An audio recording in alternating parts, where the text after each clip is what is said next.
So I guess it was convenient for you to turn your back on the woman who held your spine. Woman, you were brought forth from my side, created to support me like the gravity-stricken moon does the brisk breath of nightfall. But when fear clawed its way into my heart, when he called my name in the garden, you shrunk and hid your shameful body. Where were you when the Prince of Night found his way to your star? You watched him lie, and I watched you sit and set like sun, you mourning of a man. You can't even see the nightmare you have become. I was there, standing in the distance, having a conversation with my backbone. I wanted to stop you, but you let that evil reptile with eyes, slow dancing with deceit and tongue, swift as breeze, woo you dumb to think we could be wise as the God who thought the galaxies into existence. Adam, I thought he was my friend, letting me in on secrets God Pinky promised the leaves not to tell.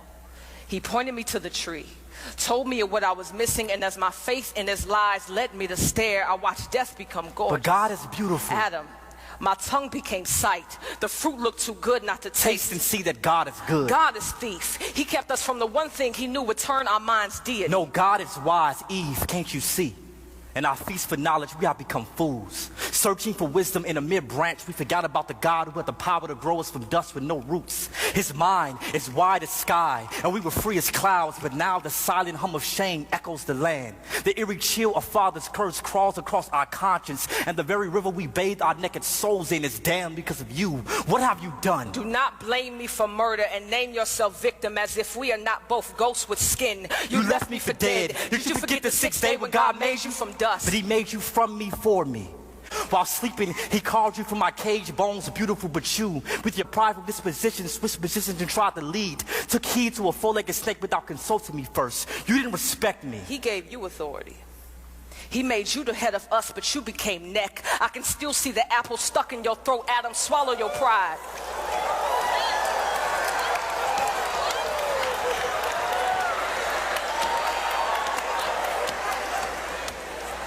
You were supposed to lead me, yet I am to blame. Your wife, your Eve, the one who is now shamed once beauty the moment you saw her breathe. Maybe I should noose a ribbon around my neck, make a skirt of wrapping paper, stuff my natural naked chest with leaves. Maybe then these bones will be enough gift for you again, this flesh enough body for you to bathe in. The day you remove God from your soul, emptied your nest of his glories, the day you beg me to take his place, fill your voids, become this image of perfection to satisfy your insecurities. God forbid our sons grow up treating their sisters like cemeteries, stacking their bodies and bones in one closet to wear as one flesh every time they want to feel alive. Eve, please understand that you further prove my point.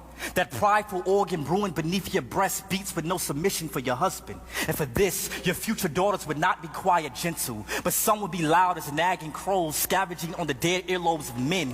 Their bodies, sculpted for God's glory, will become lures enticing our sons to sin, and they will. These women, your offspring, will hand their souls over to men who are not their God. They will kneel for value at the altar of man's approval, but that worship would not make them whole nor holy. Did you see what you've done? You made this about you by blaming me. We are both sin wrapped in flesh, both broken creations, stained glass windows with no shine, no sun, no light. We are both dark, imperfect, lost. We are fallen.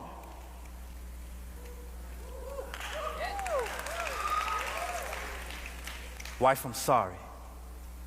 Have you any idea how shameful my insides scream for not protecting the only woman I've ever known and loved from the sting of death? I feel like a lonely grave, wallowing in a walking coffin of a body, waiting for a voice louder than my fears to resurrect the scared corpse of a man I buried 6 feet under guilt. But believe me when I tell you, you are still the woman my vision sung to when I first saw you in Eden, Eve, even if God chose to separate us for 1,000 years for what we have done.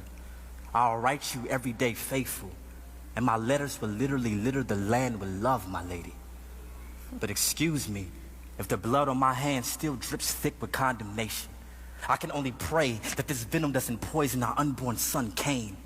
There is nothing but murder living in my genes, and I would die if he follows in his father's footsteps. Husband, forgive me in my limbs and the heart that led them away from the safety of your palms.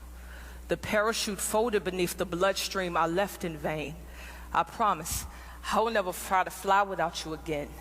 Your word is wind, and I would be fooled to disrespect the tornado I was created to love. You mentioned our sons, but remember our God. Remember what he told devil as he cursed serpent. He spoke of my womb, and from it a seed will come.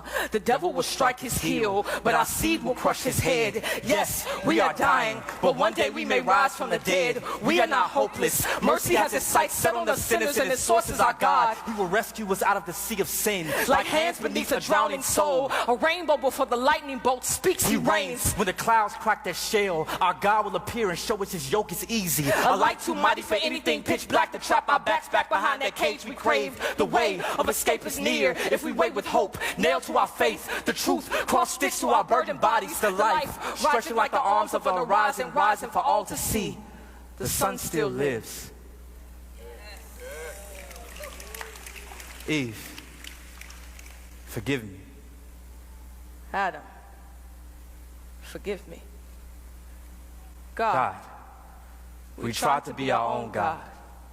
Please forgive us.